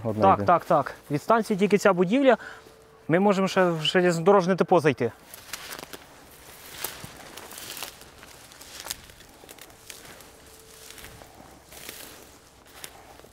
Сюди заїжджав залізничний состав. От, до речі, бачиш, як видно, що під рельси. І тут його могли обслуговувати. На жаль, ми не побачимо цю наскальну живець, яка оставалась тут після ракетчиків. А, тут вже поштукатурили. Так, тут вже все поштукатурили. Ось тут було написано «Гвоздь». Це був позивний дивізії. Я думаю, що декілька років і сюди навіть не попасти, не то, що не впізнати це місце. Тоді ще після 90-х розібрали цю залізницю, виходить? Ну, коли звідси ракетчики поїхали, то тут все почало розграбовуватися зразу буквально. Сама цікава історія, яку я чув від ракетчиків, це те, коли сюди приїхав залізничний состав з якимось вантажем для ракетчиків. Суть в тому, що потяг не поставили на башмаки. І він зірвався з гальм і полетів просто залізницею на станцію Богданівці, де зіткнувся з маневровим тепловозом. Тоді був вибух, пожежа велика була, там дуже багато пожежних полетіло і звідси, і вже з Хмельницького приїхали. Тут загинули люди тоді при цьому вибуху? На що жаль не знаю, але знаю, що багато хто сів. Ось тут були рампи за цим бетоном, куди під'їжджав загалом состав. І вже звідси він покотився по прямій туди, на станцію Богданівці. Його вже нічого не могло зупинити. Зупинив тільки маневровий тепловоз, який в той час проїжджав станцію Богданівці. Ну це хтось влетів, якщо башмаків не поставили. Так, тоді багато людей посадили за це. Ну що, їдемо ракетчика? Так, їдемо шукати Бабічева. Людина, яка була дотична прямо не так, як ми. Так. Людина, яка керувала 543-м ракетним полком.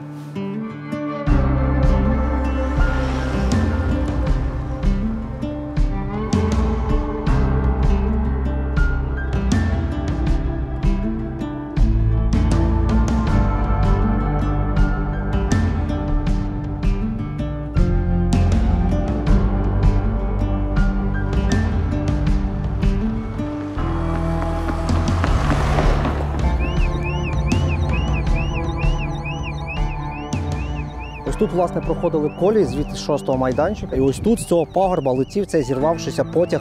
Слава Богу, що він не був з ракетами. Якби він був, уявляєте, з якимись ракетами, там, могла статися колосальна катастрофа, або ще з ядерними боєголовками, але я думаю, тоді було обережніше. І там внизу це сталося. А ось тут, до речі, тут був завод бетонний. Адже, щоб будувати ці ракетні шахти, використовувалася надзвичайна кількість бетону. І військова частина, ракетна дивізія, мала свій бетонний прямо завод. Оце його залишки зараз на території тут проглядаються.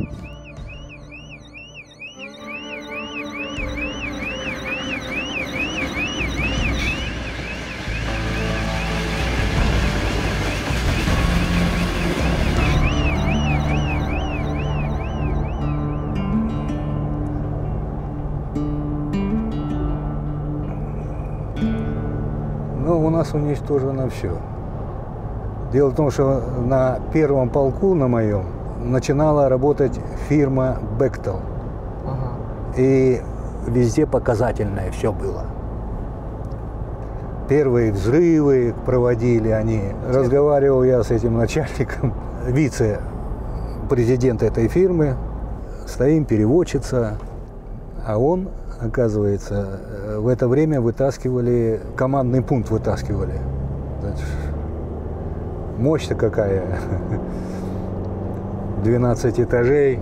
А он был командиром, или замкомандира, или командиром подводной лодки. А, военный тоже колышный, да? Да, он так.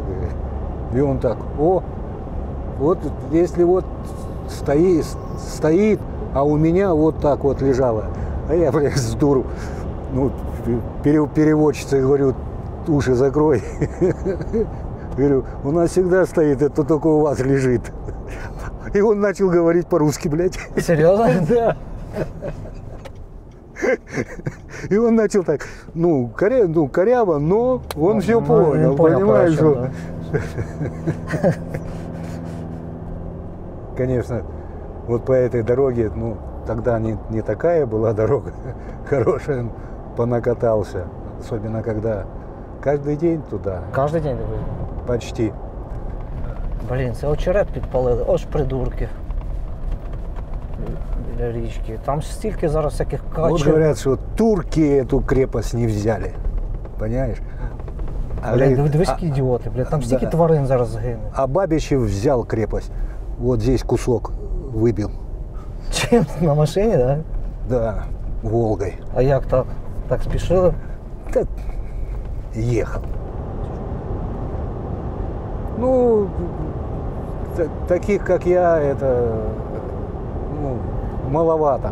Я проводил лично нажимал 2 раза пуск ракет. О, це розкажете потім.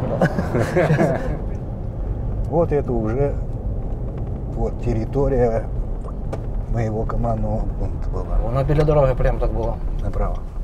Вертолетная площадка, на которую... А ви літали, то що ви вертольотами когось доставляли чи ні? Чи це для... А это садился командующий иногда, но президент садился. Президент, Мороз. Вот сюда, да? Да, нам сейчас и сюда. Туда не проедешь, наверное. Ну вот, в принципе, хватит. Розкажіть посаду вашу. Ваше звання і посада, ким ви були? Полковник, командир полка 541-го ракетного полка 19-й ракетной дивизии. Сориентироваться, все позарастало. Президента встречал вот здесь, вот, ему докладывал. Я с Питера. Вы родились в Питере прям? Да. Отец мой кубанский казак, а мама питерская. Ну так, считаю себя ракетчиком, наверное, где-то с 60-го года, когда... Сразу после школы вы решили, что будете офицером, да? Родители решили. Отец у меня военный. В 19-ю ракетную коли вы попали? В 19-ю в 86-м году. Был поставлен на майорскую должность уже командиром батареи после того, как произвел учебно-боевой пуск 14-й ракеты с полигона. Це на скільки тисяч? На 1004 вона летіла, да? Да. Да. Когда нам сказали, значит, по направлению 0, но перелетела до 70 метров, прилетела точку. Тобто це така точність цих ракет була? Да. Це вражаюча точність. Да. Значит, вот там было КПП, вот здесь располагалось спальное помещение, стояла дежурная смена охраны, обороны. Это за пультом менялся начальник и его заместитель. Связь со всеми пусковыми установками были. Да, цікаво. З командний пункт і пускові між собою під землею кабелями були з'єднані. Плюс да, телефонная связь. Так, и вокруг. Между собой. Да. И так, если кабели порвали, то все равно как-то пройдет. Угу. Сигнал так вот. Всі ці кабелі паутину зараз нереально порвати, да? Ну, местные, когда началось это, то хорошо викопали. Якби вам умовно стрільнуло в голову запустити цю ракету самим, не знаю, ви тут. Ні. Невозможно, фізично це нереально було, так? Да? Ну, если просто... Нет. Даже суперспеціаліст, суперракетчик не міг цього зробити? Нет. Угу. По идее нет. Здесь, значит, был командный пункт. Это вот там холодильный центр стоял. Помещение было у меня, потолки у меня, допустим, в столовой было со стекла, паркет лежал дубовый. Сколько у меня, ну, по виду номер 1, это вид номер 1, мы держали здесь коров. На командном пункте? Да. Тут ще була своя типа мини-ферма? Да. Свиней держали. А кроме этого еще, я сюда, когда последнее, когда вот у нас по полгода не платили, было такое, что я полгода ничего не имел. Это уже у 90-ті роки Украина, да? Да. И нам ничего не платили. А приходит лейтенант и говорит мне, родился ребенок, а молока ребенку нету. То я председатель каждую смену привозили туда и там раздавал своим офицерам. Кто дает корову? Солдаты тоже сами? Да, был специально. У меня ход взвод. Я просто шокованный, реально думаю. Ты ж стоят межконтинентальные баллистические ракеты с ядерной боеголовкой. Хоздвор, а кормить-то надо людей. Я думал, было централизованное забеспечение там с Ракова. Было, да, получали мы все, но кроме этого у меня было вот это. Я за счет этого покупал ковры. Це тільки в часи вже України з'явився, коли були проблеми з... Нет. Навіть за Союзом не було? При Союзе было. Чорт побери. Ну а чого ж не имели? Це ж багатша, окей, сама багата армія світу, одна з. І вони Блін, мені цікаво, з американцями спілкувалися, приїжджали ваші, у них було теж так? Чи ні? Не знаю. В країнах НАТО Нет, там? вряд ли. Коровы и свиньи. Вряд ли. Ну вот здесь у меня гуляло 200 баранов. Я просто что, я більше 200 шокований, чим баранов. ядерний Ну, у меня боеголовок. знакомые, я оказывал помощь жителям, значит, ну... А периметр? Ваш периметр був сітка, потім ця сітка, скільки там тисяч? Реквизуемое заграждение. 3 режима работы. Дежурный режим 220 вольт подавалось. Боевой режим, значит, напряжение подавалось 3000 вольт.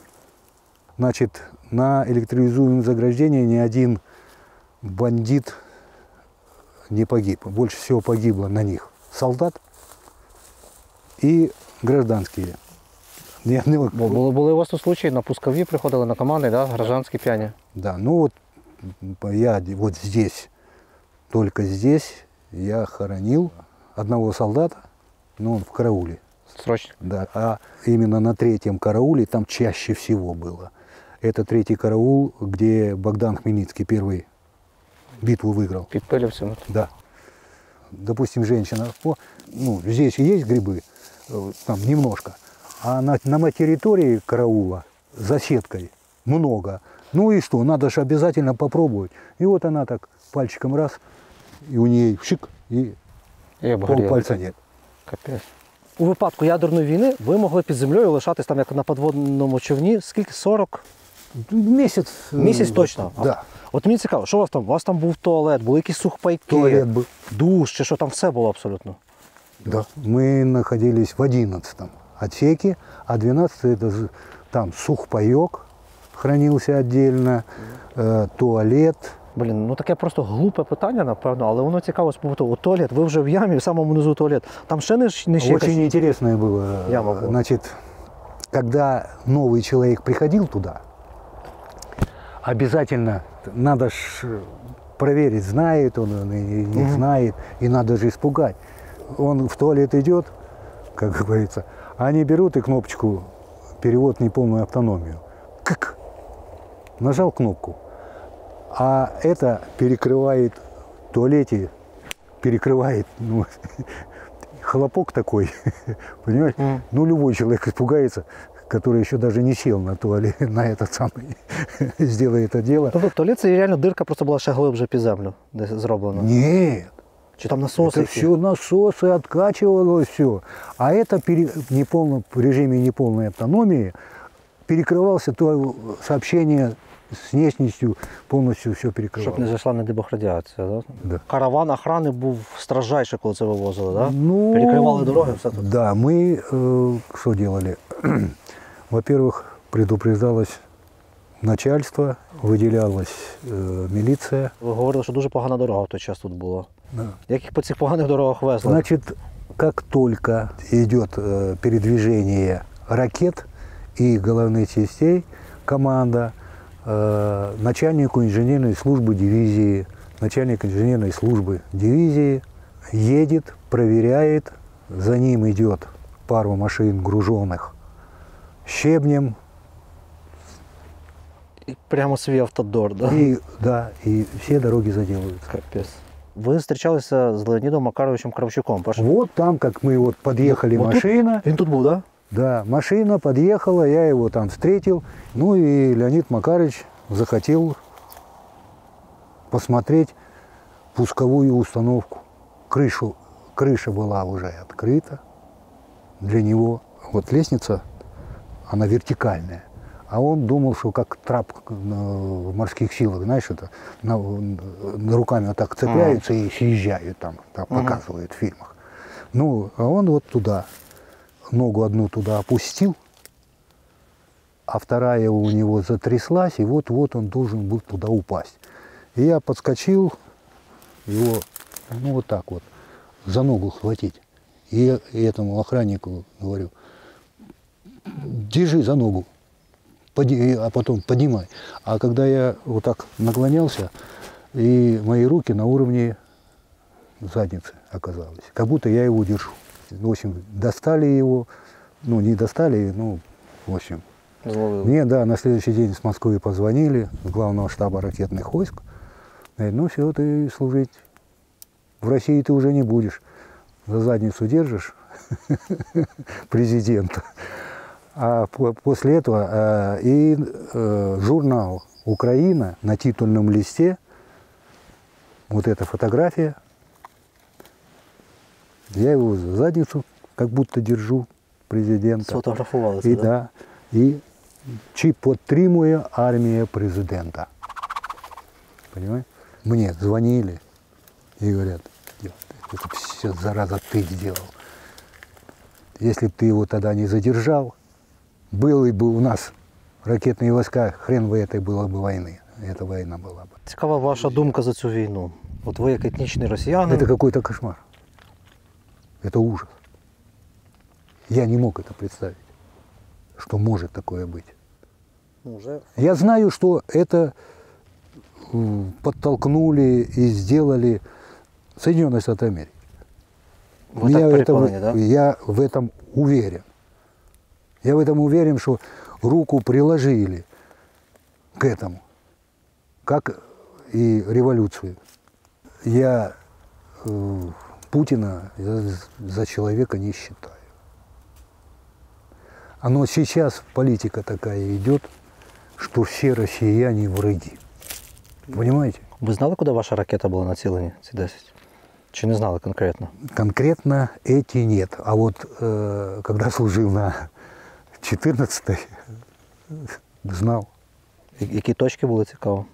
Франція. Франція, все.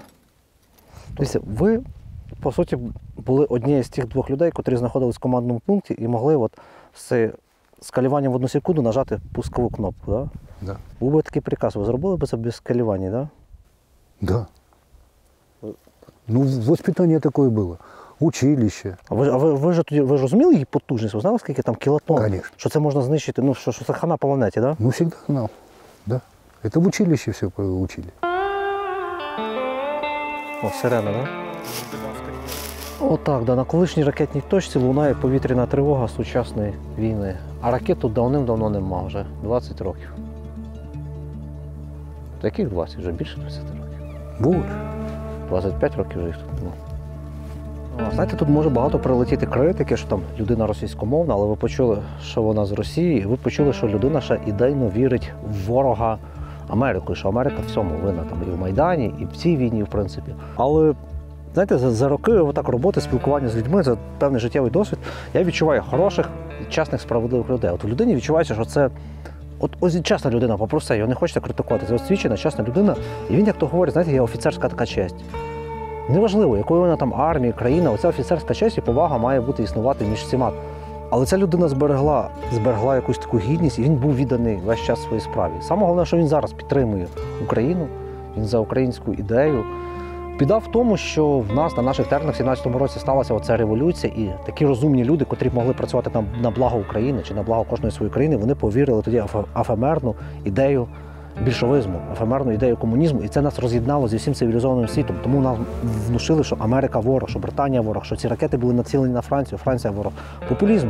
Люди повелися на популізм більшовиків. Так як цьогоріч в Сполучених Штатах люди повелися знову на популізм і обрали відвертого не політика, а бізнесмена, для котрого найважливіше не національні, не ідейні, не державні принципи. Для нього найважливіше бізнес, Панамський канал, Гренландія. Гроші, гроші, гроші. І коли цей популіст починає говорити з іншим президентом в овальному кабінеті, це все переходить на особистості і врешті-решт впливає на весь світ.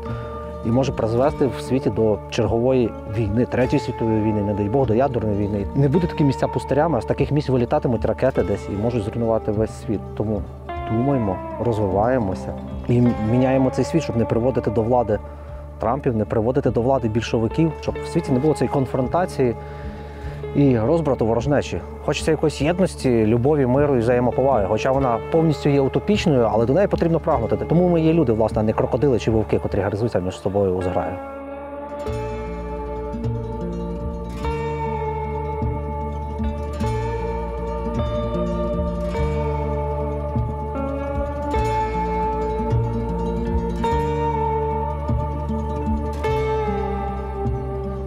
Що хочеться сказати в підсумку нашої експедиції по слідах 19-ї ракетної дивізії? Ну, в першу чергу хочеться подякувати вам всім, що ви додивились це відео, подякувати всім, хто підтримує наш проект. Але по підсумках, дивіться, напевно, ядерна зброя, ми вважаємо, попри те, що всі люди говорять, і військові, і цивільні, і по селах люди, що її потрібно було зберегти. Але ми навели під час цього фільму вже багато аргументів, чому ядерну зброю зберегти було неможливо. Це міжнародний тиск, це фінанси і те, що центр управління ракетами знаходився все ж таки до останнього в Москві, і в Україні ними не управляли. Тому ми говоримо і наполягаємо на тому, що все майбутнє, звичайно, за Збройними силами, але за Збройними силами інтелектуальними. Потрібно створити міцну, сильну державу, котру поважатимуть на світовому рівні, так як поважають Ізраїль. Адже я знов повторюю цей такий меседж: хто сильний, той замовляє музику. Але сьогоднішня війна, російсько-українська війна, це перша війна в світі, котра доказала, що не тільки сильним можна бути ядерною зброєю. Новітня війна йде за новітніми технологіями, БПЛА, IT-сфера. І в цьому поприщі ми можемо бути найсильнішою нацією, найсильнішою армією на світі. І тоді нас дійсно поважатимуть, тоді нас боятимуться, тоді не засіхатимуть на наш суверенітет та на нашу територіальну цілісність. Тут хочу порекомендувати наших приятелів з легендарної 93-ї бригади «Холодний Яр», а саме підрозділ Black Raven, підрозділ безпілотних літальних апаратів, котрі сьогодні запрошують до себе фахівців IT, пілотів безпілотних літальних апаратів, людей, котрі вміють думати головою, людей, котрі будуватимуть нову армію. Детальнішу інформацію про посади у підрозділі Black Raven ви можете знайти за цим QR-кодом. А ми обіцяємо, що в цьому році ми зробимо великий фільм про Холодний Яр та про його історію.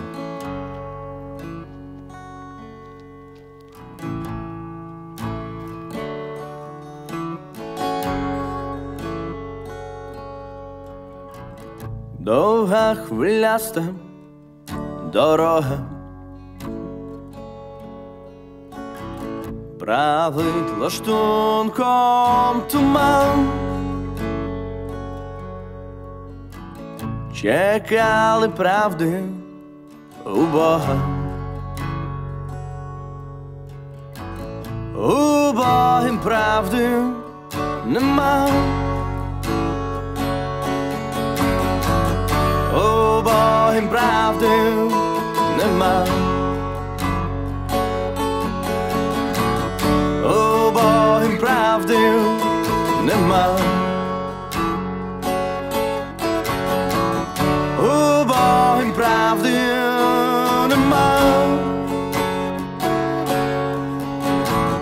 У Бога правди нема. Нам би міцніші вітрила, нам би попутніх вітрів, зняти поламані крила.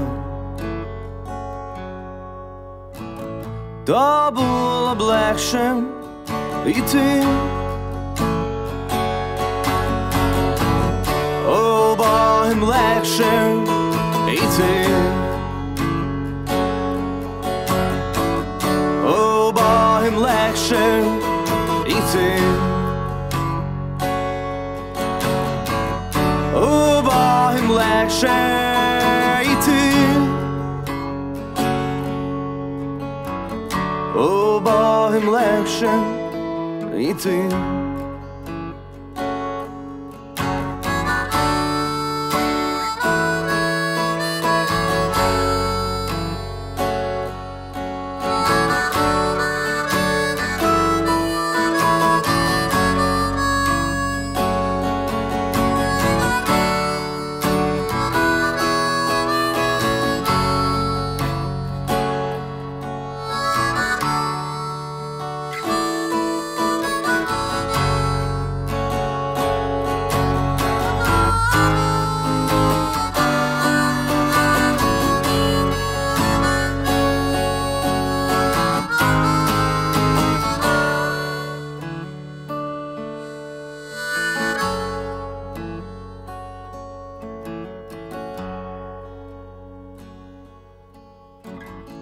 Били і гради, і грози,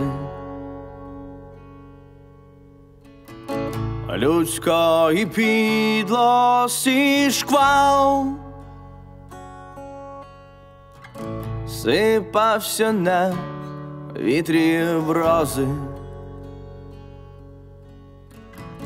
У бой 9-й вал, у бой 9-й вал,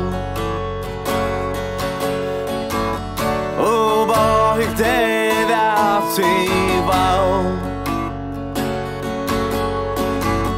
у бой 9-й вал, у бой 9-й вал.